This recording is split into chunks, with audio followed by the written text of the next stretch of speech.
Good morning students. आज से हम class 11th biology online videos के फॉर्म में स्टडी करेंगे। तो मैं काजल सोनी आपको बायोलॉजी की बेसिक्स आज बताने जा रही हूँ। आज हम बायोलॉजी का थोड़ा बेसिक इंट्रोडक्शन देखेंगे। नेक्स्ट वीडियो में हम प्रॉपरली अकॉर्डिंग अवर बुक हम स्टार्ट कर देंगे। तो देखिए, हम जो चैप्टर स्टार्ट करेंगे वो कौन सा चैप्टर होगा आपका, बायोलॉजी की बुक का lesson number 1 diversity in the living world.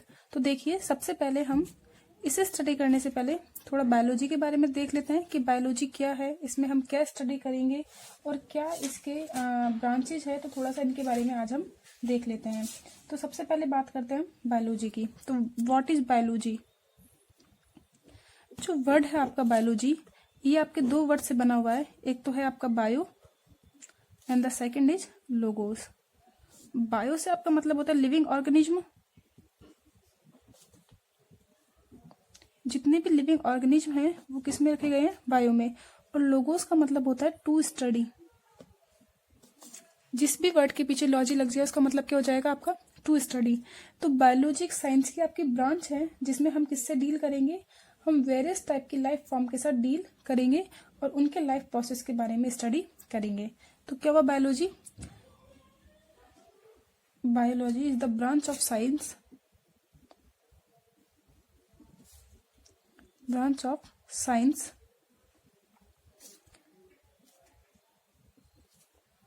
which deals with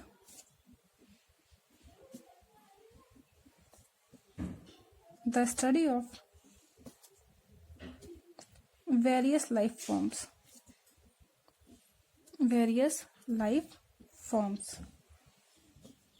and their life process process.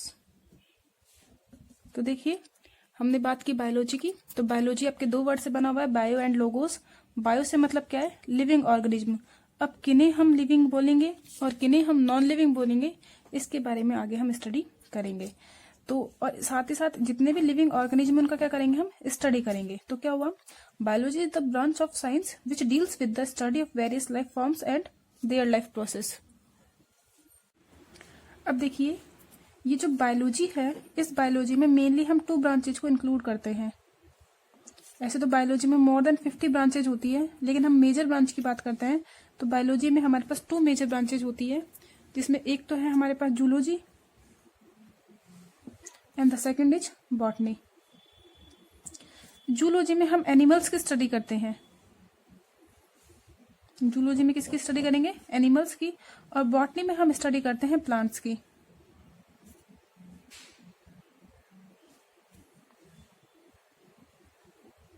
तो देखिए, बायोलॉजी में हमारे पास मेनली 2 ब्रांचेज होती है, जिसमें एक तो है जूलॉजी और दूसरी है बॉटनी।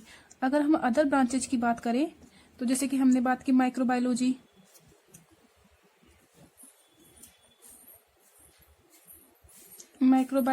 जिसमें हम माइक्रोब्स, बैक्टीरिया, वायरस की स्टडी करते हैं। माइक्रोबायोलॉजी में हम माइक्रोब्स की, जितने भी हमारे पास माइक्रो ऑर्गेनिज्म होते हैं जैसे कि बैक्टीरिया, वायरस, इनकी स्टडी करते हैं।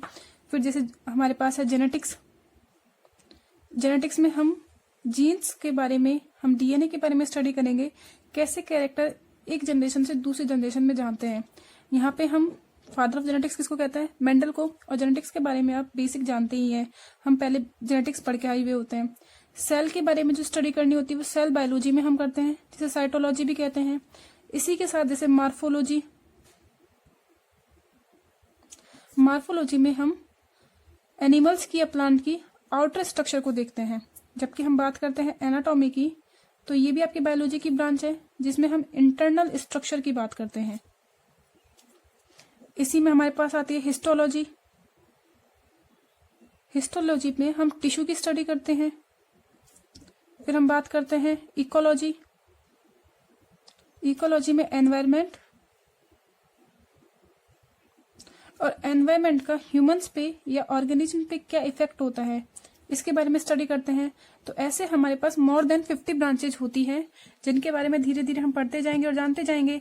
लेकिन बायोलॉजी की जो मेजर ब्रांच है वो कौन कौन सी है, जूलॉजी एंड बॉटनी। तो जूलॉजी में क्या हो गया, हमारे स्टडी ऑफ एनिमल्स किसमें इंक्लूड किया जाता है, जूलॉजी में। एंड स्टडी ऑफ प्लांट्स किसमें इंक्लूड किया जाता है, बॉटनी में यूज किया जाता है। तो देखिए यहाँ पे हमारे पास फादर ऑफ जूलॉजी,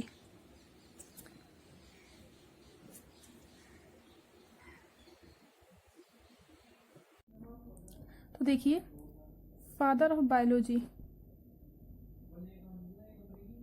कौन है? Father of biology Aristotle. Aristotle को हम क्या बोल देते हैं? Aristotle is the father of biology. इसी तरीके से father of zoology, father of zoology कौन है? फादर ऑफ जूलॉजी, ये भी एरिस्टोटल। लेकिन हम बात करते हैं father of botany.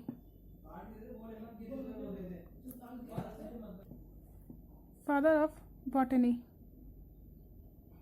Father of botany किसे कहेंगे हम? थियोफेस्टस को। साइंटिस्ट है थियोफेस्टस।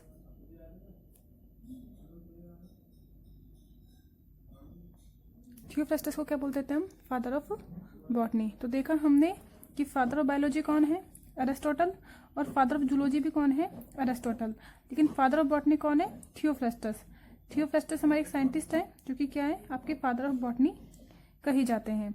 इसी तरीके से हम बात करते हैं फादर ऑफ जेनेटिक्स कौन है? मेंडल को फादर ऑफ जेनेटिक्स कहा जाता है।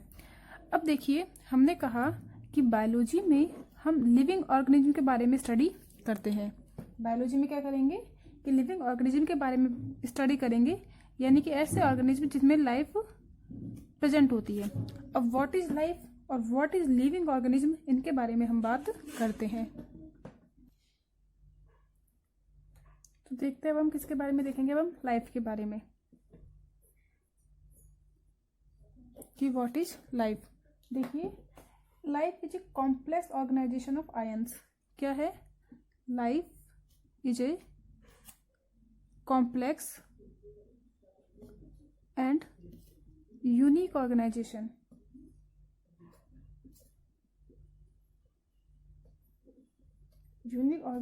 Of ions and molecules. तो क्या कहा हमने कि life is a complex and unique organisation of ions and molecules. इनके पास, आपके पास अपनी खुद की क्या होती है? लाइफ प्रोसेस होती है। क्लियर हो गया? तो लाइफ क्या आपके पास ऑर्गेनाइजेशन है किसका? आपके आयंस का और मॉलिक्यूल्स का। और ये सब जो लाइफ है वो कौन शो करता है? आपके लिविंग ऑर्गेनिज्म। Living organism. अब लिविंग ऑर्गेनिज्म से हमारा क्या मतलब है? तो देखिए ये लिविंग ऑर्गेनिज्म है वो किसको रेफर करेगा? तो it refers two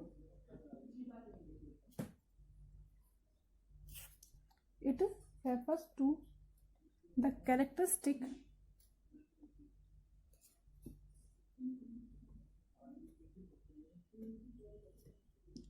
of being alive. क्या होंगे? लिविंग ऑर्गेनिज्म, जो कि आपके जितने भी आपके कैरेक्टरिस्टिक है लिविंग ऑर्गेनिज्म के, उनको शो करेगा लाइफ के, उसे ही हम क्या बोल देंगे?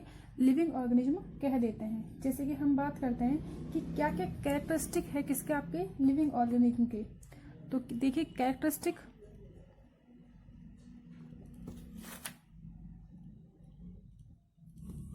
कि कौन कौन से आपके लिविंग ऑर्गेनिज्म के कैरेक्टरिस्टिक है, जिसमें हम सबसे पहली बात करते हैं वो क्या होती है? आपकी ग्रोथ। कि जितने भी आपके लिविंग ऑर्गेनिज्म है वो क्या शो करते हैं? ग्रोथ शो करते हैं। ग्रोथ का मतलब क्या हो जाएगा इनका? इंक्रीज इन मास।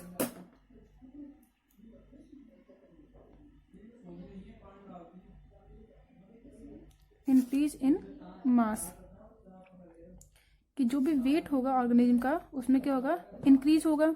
या हम कहें कि उसकी लेंथ की और उसके जो सरफेस एरिया है वो भी क्या हो जाएगा? आपका इंक्रीज हो जाएगा।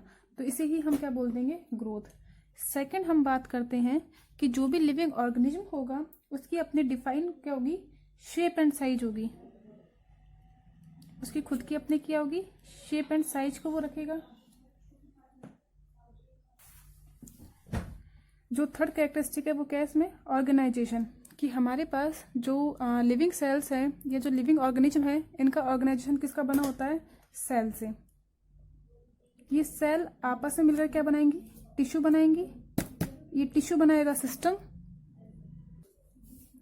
ये टिश्यू मिलकर के सिस्टम बनाएंगे और डिफरेंट डिफरेंट सिस्टम मिलकर पूरे ऑर्गेनाइजेशन का फॉर्मेशन कर देता है, यानी कि पूरा ऑर्गेनिज्म ये फॉर्म कर देता है। तो जो ऑर्गेनाइजेशन है, जितने भी लिविंग ऑर्गेनिज्म है, उनका ऑर्गेनाइजेशन किसका बना होता है? सेल का बना होता है। इसके अलावा हम बात करें कि और क्या क्या कैरेक्टरिस्टिक हो सकते हैं। देखिए, जितने भी आपके लिविंग ऑर्गेनिज्म हैं वो क्या शो करेंगे? रिप्रोडक्शन। यहाँ पे हमारे पास कुछ एक्सेप्शन होते हैं, जैसे कि हमने बात की कि मेल जो बी है, बी में जो मेल है वो रिप्रोडक्शन में, सॉरी, बी में अगर हम बात करते हैं वर्कर बी की, तो वर्कर बी रिप्रोड्यूस नहीं करती, लेकिन फिर भी क्या होती है? वो लिविंग होती है। तो जनरली हम ऐसे कहते हैं कि रिप्रोडक्शन प्रेजेंट होता है, लेकिन सारे के सारे लिविंग ऑर्गेनिज्म रिप्रोड्यूस नहीं करते। जैसे कि कुछ मेल या फीमेल स्टेराइल होते हैं, तो वो भी आपके मेल या फीमेल जो स्टेराइल होते हैं वो भी रिप्रोड्यूस नहीं करते, लेकिन लिविंग होते हैं। जनरल जितने भी आपके लिविंग ऑर्गेनिज्म है वो रिप्रोड्यूस करते हैं। अगला हम बात करते हैं मेटाबॉलिज्म की, कि मेटाबॉलिज्म का भी कैरेक्टरिस्टिक आपके लिविंग ऑर्गेनिज्म में पाया जाता है। जो मेटाबॉलिक रिएक्शन है, इसमें 2 टाइप की रिएक्शंस इन्वॉल्व की जाती है, जिन्हें हम बोलते हैं एनाबॉलिक रिएक्शन, यानी कि एनाबॉलिज्म, एंड कैटाबॉलिज्म। जो हमारे पास मेटाबॉलिज्म है या मेटाबॉलिक रिएक्शन है, इसमें 2 डिफरेंट टाइप की रिएक्शंस को इन्वॉल्व किया जाता है, जिसमें बोला जाता है हम एनाबॉलिज्म और कैटाबॉलिज्म, यानी कि anabolic reactions and catabolic reactions. जो एनाबॉलिक रिएक्शंस हैं, इन रिएक्शंस में क्या होता है? हम छोटे छोटे मॉलिक्यूल से किसी बड़े मॉलिक्यूल का फॉर्मेशन करते हैं, तो इसे हम क्या बोल देते हैं? Forming reaction. क्या बोलेंगे इसे? Forming reaction. एनाबॉलिक रिएक्शन में या एनाबॉलिज्म में स्मॉल मॉलिक्यूल्स मिलकर के एक बड़े मॉलिक्यूल का फॉर्मेशन करते हैं। जब हम बात करते हैं कैटाबॉलिज्म की, तो इसमें एक लार्ज मॉलिक्यूल होता है आपके पास। ये लार्ज मॉलिक्यूल ब्रेक डाउन होकर डिग्रेड होकर के छोटे छोटे बहुत सारे मॉलिक्यूल्स का फॉर्मेशन कर देता है, तो इसे हम क्या बोल देते हैं? Break down reaction. Break down reaction. तो जितने भी लिविंग ऑर्गेनिज्म है उनमें फॉर्मिंग रिएक्शन और ब्रेक डाउन रिएक्शन कंटिन्यू होती रहती है। जैसे कि हम बात करते हैं फोटोसिंथेसिस की।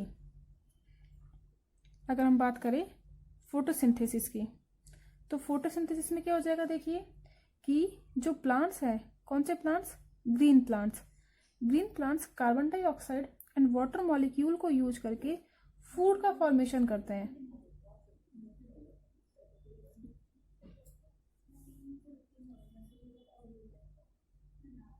देखिए, सनलाइट की प्रेजेंस में ग्रीन प्लांट से हमारा क्या मतलब है कि प्लांट में क्या प्रेजेंट होना चाहिए? क्लोरोफिल प्रेजेंट होना चाहिए। तो green plants, that means chlorophyll वाले जो प्लांट्स हैं वो सनलाइट की प्रेजेंस में carbon dioxide and water molecule को यूज करके ग्लूकोज यानी कि फूड का फॉर्मेशन करते हैं। तो ये कौन सी रिएक्शन हो गई आपकी? फॉर्मिंग रिएक्शन का एग्जाम्पल हो गया। लेकिन जब हम रेस्पिरेशन की बात करते हैं, तो रेस्पिरेशन में क्या होता है? इनका ब्रेकडाउन होता है। जैसे कि देखिए, हमारे पास फूड था, यह फूड आपकी ऑक्सीजन की प्रेजेंस में क्या होगा? ब्रेक डाउन हो जाएगा और क्या करेगा? ये आपका carbon dioxide and water molecule का फॉर्मेशन कर देता है। तो ये कौन सी रिएक्शन हो गई आपकी? ब्रेक डाउन की रिएक्शन हो गई, जो कि हमारे रेस्पिरेशन की रिएक्शन है। तो हमने बात की कि जो लिविंग ऑर्गेनिज्म है उनमें मेटाबॉलिक की रिएक्शन प्रेजेंट होती है। तो आज हमने कुछ कैरेक्टरिस्टिक देखे हैं लिविंग ऑर्गेनिज्म के, जिसमें हमने बात की है ग्रोथ की, शेप एंड साइज की, ऑर्गेनाइजेशन की, रिप्रोडक्शन की एंड मेटाबॉलिज्म की। इसके अलावा और भी बहुत सारे कैरेक्टरिस्टिक प्रेजेंट होते हैं लिविंग ऑर्गेनिज्म में। जैसे हम बात करते हैं, जैसे एक्सक्रिएशन होता है, सेंसेशन होता है, अडेप्टेशन है, होम्योस्टेसिस है, या रेस्पॉन्स शो करते हैं। इनके बारे में भी हम बात करेंगे। लेकिन आज की वीडियो में हमारे लिए इतना ही। जितने भी हमारे पास रेस्ट कैरेक्टरिस्टिक रह गए हैं लिविंग ऑर्गेनिज्म के, वो कहाँ देखेंगे हम? हमारे नेक्स्ट वीडियो में। तो तब तक के लिए इतना ही। Thank you.